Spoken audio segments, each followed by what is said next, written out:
Friends, welcome back my YouTube channel talkative English with Varnika. आज की इस वीडियो में हम सीखने वाले हैं कुछ मज़ेदार प्रीपोजिशंस, ठीक है, जो मैंने सामने लिखे हुए हैं। चलिए अब वीडियो को स्टार्ट करते हैं। तो पहले मैं ये देखो क्या लिखा हुआ है, पहला वर्ड क्या लिखा हुआ है, बिहाइंड। ठीक है, बिहाइंड क्या एक प्रीपोजिशन होता है। ठीक है, बिहाइंड का मतलब होता है पीछे। बिहाइंड का मतलब क्या होता है, पीछे।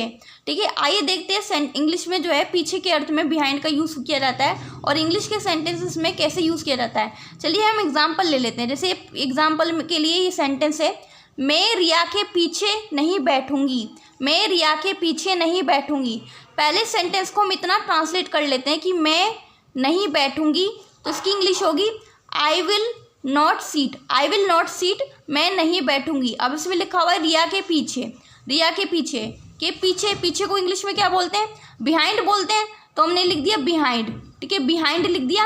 अब रिया, रिया तो एक नाम है, तो रिया को ये तो इंग्लिश में रिया ही लिखेंगे ना, तो रिया नाम है, रिया लिख दिया। देखो बिहाइंड रिया यानी रिया के पीछे। ठीक है, तो सेंटेंस क्या बना, I will not seat behind Riya. मैं रिया के पीछे नहीं बैठूंगी। इस तरह से पीछे के अर्थ में जो है बिहाइंड का यूज़ किया जाता है। ठीक है, रिया के पीछे बिहाइंड रिया, राजू के पीछे बिहाइंड राजू। ठीक है, सोहन के पीछे बिहाइंड सोहन। तो इस तरह से मतलब पीछे के अर्थ के लिए जो है इंग्लिश में यूज़ किया जाता है बिहाइंड का। ठीक है, अब देख लेते हैं दूसरा वर्ड हमारा क्या है। दूसरा वर्ड है ए हैड। ठीक है, दूसरा वर्ड है ए हैड। ए हैड का मतलब होता है इंग्लिश में आगे। ठीक है, आगे। अब देख लेते हैं सेंटेंस में कैसे यूज़ किया जाता है इसका। जैसे कि सेंटेंस पढ़ो, क्या लिखा है, मुझे आगे बैठने दो। मुझे आगे बैठने दो, इसको इंग्लिश में कैसे लिखेंगे। ठीक है, तो पहले हम इतना ट्रांसलेट कर लेते हैं इंग्लिश में, मुझे बैठने दो।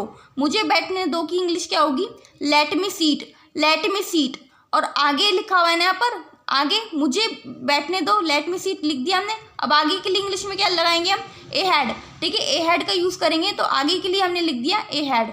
तो सेंटेंस क्या बना, let me seat A had. Let me seat A had, मुझे आगे बैठने दो। इस तरह से ए हैड का यूज़ किया जाता है इंग्लिश में। ठीक है, आगे के अर्थ में। अब देखो नेक्स्ट सेंटेंस, देखो क्या लिखा हुआ है। देखो नेक्स्ट प्रीपोजिशन है हमारा बिसाइड।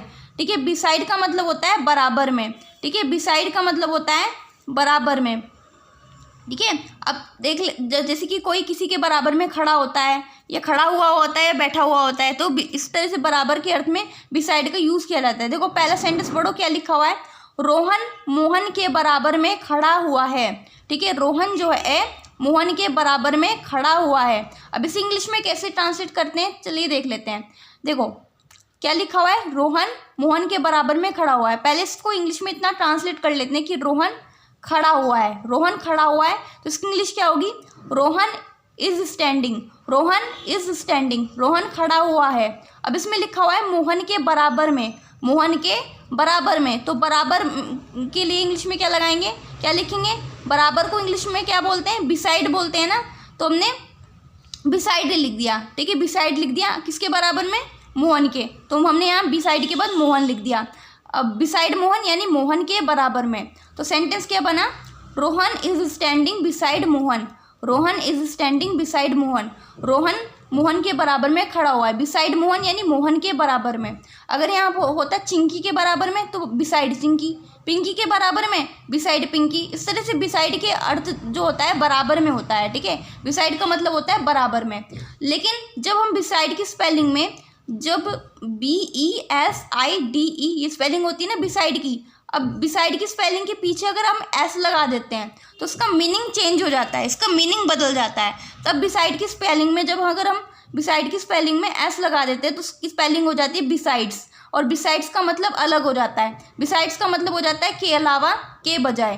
ठीक है, के अलावा, के बजाय। आइए देख लेते हैं बिसाइड्स का यूज़ कैसे किया जाता है सेंटेंस में।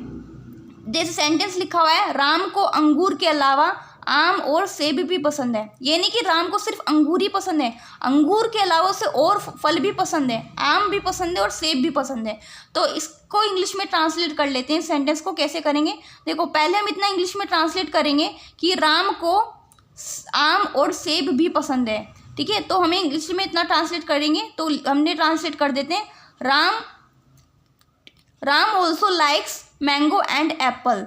ठीक है, Ram also likes mango and Apple, यानी राम को आम और सेब भी पसंद है। अब इसमें लिखा हुआ है अंगूर के अलावा। के अलावा के लिए इंग्लिश में क्या बोलते हैं? के अलावा के लिए हम लगाते हैं बिसाइड्स का यूज़ करते हैं, तो हमने लिख दिया बिसाइड्स। बिसाइड्स का मतलब हो गया के अलावा, ठीक है, बिसाइड्स लिख दिया हमने। अब इसमें क्या लिखा है? अंगूर। अंगूर को इंग्लिश में बोलते हैं ग्रेप्स, तो हमने ग्रेप्स लिख दिया। बिसाइड्स ग्रेप्स यानी अंगूर के अलावा। तो सेंटेंस क्या बना?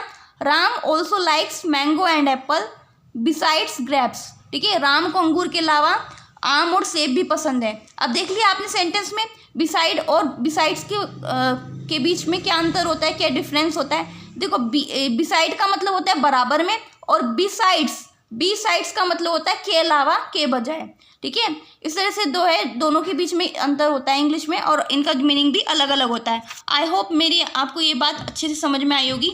अब देख लेते हैं नेक्स्ट प्रीपोजिशन पढ़ लेते हैं। नेक्स्ट प्रीपोजिशन क्या है, चलो हम पढ़ लेते हैं। बिसाइड के बारे में भी पढ़ लिया, उसके बाद हम पढ़ते हैं इनसाइड के बारे में, ठीक है। इनसाइड का मतलब क्या होता है इंग्लिश में? इनसाइड का मतलब होता है अंदर, ठीक है। इनसाइड का क्या मतलब होता है? अंदर होता है, जैसे, ठीक है। और जैसे कि सेंटेंस देख लेते हैं कि कैसे किया जाता है। जैसे कि पहला सेंटेंस पढ़ो, मंदिर के अंदर आओ, मंदिर के अंदर आओ। तो इसे ये जो सेंटेंस है थोड़ा इम्परेटिव सेंटेंस है, और इम्परेटिव सेंटेंस कैसे बनाते हैं मैंने आपको बताए हुए हैं। तो इसमें हमारी जो है पहले वर्ब आएगी, ठीक है। आओ, आने को इंग्लिश में क्या बोलते हैं? कम बोलते हैं, तो कम लिख दिया। अब इसमें लिखा हुआ है मंदिर के अंदर। अब अंदर के लिए इंग्लिश में क्या लिखते हैं? अंदर का मतलब क्या होता है? मंदिर के अंदर आओ। अंदर को बोलते हैं इनसाइड, तो इनसाइड बोलते हैं, ठीक है। इनसाइड लिख दिया हमने।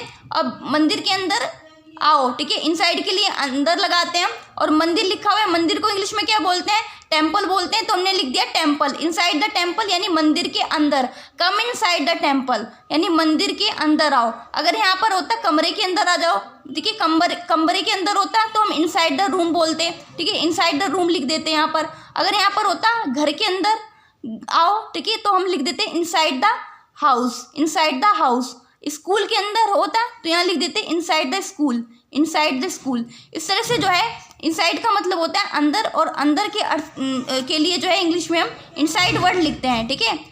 अब देख लेते हैं आउटसाइड, ठीक है। आउटसाइड का मतलब होता है आउटसाइड का मतलब होता है बाहर, ठीक है। इंग्लिश में जो है बाहर के लिए आउटसाइड वर्ड का यूज़ किया जाता है, ठीक है। आउटसाइड, जैसे एग्जाम्पल के तौर पर देख लेते हैं कि आउटसाइड का यूज़ कैसे किया जाता है इंग्लिश में, ठीक है, सेंटेंस में। तो देखो ये सेंटेंस लिखा हुआ है हमारा, रिंकू बाहर खेल रहा है, रिंकू बाहर खेल रहा है। तो हम पहले इसे इतना इंग्लिश में ट्रांसलेट कर देते हैं कि रिंकू खेल रहा है, तो ये प्रेजेंट कॉन्टिन्यूस टेंस है, तो आसानी से हम इसे इंग्लिश में ट्रांसलेट कर देंगे, क्योंकि मैंने आपको टेंस बनाए हुए सिखाए हुए हैं। तो इतना इंग्लिश में हम पहले ट्रांसलेट कर लेते हैं कि रिंकू खेल रहा है। तो रिंकू खेल रहे हैं कि इंग्लिश क्या होगी? रिंकू इज़ प्लेइंग, ठीक है, रिंकू इज़ प्लेइंग। अब इसमें लिखा हुआ है बाहर, ठीक है। बाहर को इंग्लिश में क्या बोलते हैं? आउटसाइड, तो हमने आउटसाइड लिख दिया, ठीक है। बाहर के लिए हमने वर्ड यूज़ करा आउटसाइड, ठीक है, आउटसाइड प्रीपोजिशन का यूज़ करा। तो सेंटेंस क्या बना? Rinku is playing outside, Rinku is playing outside. Rinku बाहर खेल रहा है। इस तरह से जो है आउटसाइड का मतलब होता है बाहर, और इनसाइड का मतलब होता है अंदर। आई होप मेरी ये बात भी आपको अच्छे से समझ में आई होगी। आपने मतलब समझ लिया, इनसाइड का मतलब होता है अंदर, और आउटसाइड का मतलब होता है बाहर। कैसे हमने इंग्लिश में इनका यूज़ किया रहता है सेंटेंसेस में, तो हमने अच्छे से पढ़ लिया, ठीक है। अब देख लेते हैं एक और प्रीपोजिशन के बारे में मैं आपको बताने जा रही हूँ, विद इन, ठीक है। जब मैं आपको विद पढ़ा रही थी तब एक प्रीपोजिशन छूट गया था, तो आज मैं आपको वो प्रीपोजिशन भी पढ़ाने वाली हूँ, ठीक है। एक होता है विद, विद का मतलब होता है साथ, से भी होता है, लेकिन विद का प्रीपोजिशन मैं आपको पढ़ा चुकी हूँ। अगर आपने वो वीडियो नहीं देखी है तो मेरे जो चैनल की प्रीपोजिशन वाली प्लेलिस्ट में जा करके आप वे सभी प्रीपोजिशन रिलेटेड जो वीडियोस में अपलोड किए वे सभी देख सकते हैं। वहाँ पर मैंने आपको सिखाया हुआ है कैसे विद का यूज़ कहाँ पर और कैसे किया जाता है। चलिए हम अपना प्रीपोजिशन देखते हैं, विद इन, ठीक है। विद इन, ठीक है। विद इन का मतलब होता है के भीतर या के अंदर, ठीक है। टाइम के साथ जो है इसका यूज़ किया जाता है, ठीक है, के भीतर के अंदर। आइए देख लेते हैं इंग्लिश में इसका यूज़ कैसे किया जाता है। कैसे, देखो पहला सेंटेंस पढ़ो क्या लिखा है, एग्जाम्पल के तौर पे पढ़ लेते हैं। पहला सेंटेंस, मुझे 10 मिनट में वहाँ पहुँचना है, मुझे 10 मिनट में वहाँ पहुँचना है। तो I have to reach there, ठीक है। यानी इसे इंग्लिश में पहले इतना ट्रांसलेट करेंगे कि मुझे 10 मिनट में वहाँ पहुँचना है। पहले हम इतना इंग्लिश में ट्रांसलेट कर लेंगे हम इसे कि मुझे वहाँ पहुँचना है, तो इसकी इंग्लिश होगी I have to reach there, I have to reach there. अब इसमें लिखा है 10 मिनट में, 10 मिनट में, 10 मिनट के भीतर, 10 मिनट के अंदर, 10 मिनट में, बिल्कुल 10 मिनट में ही पहुंचना है। तो हम इसके लिए लिखेंगे विद इन। ठीक है, विद इन लिख दिया हमने। अब 10 मिनट को इंग्लिश में क्या बोलते हैं? 10 मिनट्स। ठीक है, 10 मिनट्स लिख दिया। तो सेंटेंस क्या बना? I have to reach there within 10 minutes. मुझे 10 मिनट में वहाँ पहुँचना है। अब देखो एक और सेंटेंस देख लेते हैं। 2 दिन के अंदर ये काम पूरा करो। मुझे नहीं पता, 2 दिन के अंदर अंदर ये काम पूरा करो। तो पहले इंग्लिश में इतना ट्रांसलेट कर लेते इसे। ये इम्परेटिव सेंटेंस है। ठीक है, ये काम पूरा करो, ये काम पूरा करो। इसकी इंग्लिश क्या होगी? Complete this work, complete this work. अब इसमें लिखा हुआ है 2 दिन के अंदर, 2 दिन के अंदर अंदर। तो इस अंदर के लिए क्या लगाएंगे हम? With in. ठीक है, विद इन लिख दिया। 2 दिन को इंग्लिश में क्या बोलते हैं? 2 डेज बोलते हैं। तो 2 डेज लिख दिया। तो सेंटेंस क्या बना? Complete this work with in 2 days. ठीक है, 2 दिन के अंदर ये काम पूरा करो। इस तरह से विद इन का यूज जो है सेंटेंसेस में क्या रहता है? विद इन का मतलब होता है के भीतर, के अंदर। ठीक है, कोई अगर हमें बोल रहा हो तो 10 मिनट के अंदर यहाँ आओ। ठीक है, 5 मिनट के अंदर वहाँ जाओ, या 2 दिन के अंदर अंदर ये काम करो। ठीक है, 1 दिन में ये काम करो। मतलब टाइम के साथ जो है विद इन का यूज़ किया जाता है। इसका मतलब होता है के भीतर, के अंदर। ठीक है, आई होप आपको मेरी बात समझ में आई होगी। आज हमने बहुत सारे प्रीपोजिशंस के बारे में सीख लिया। ठीक है, और ऐसी यूजफुल वीडियोस मैं आप सभी के लिए लाती रहूँगी। ठीक है, और तब तक के लिए bye bye. If you like this video please subscribe my channel. ठीक है, और ऐसी यूजफुल वीडियोस मैं आप सभी के लिए लाती रहूँगी।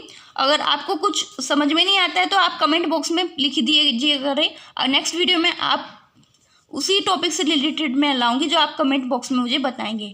ठीक है, ओके, ठीक है, बाय बाय।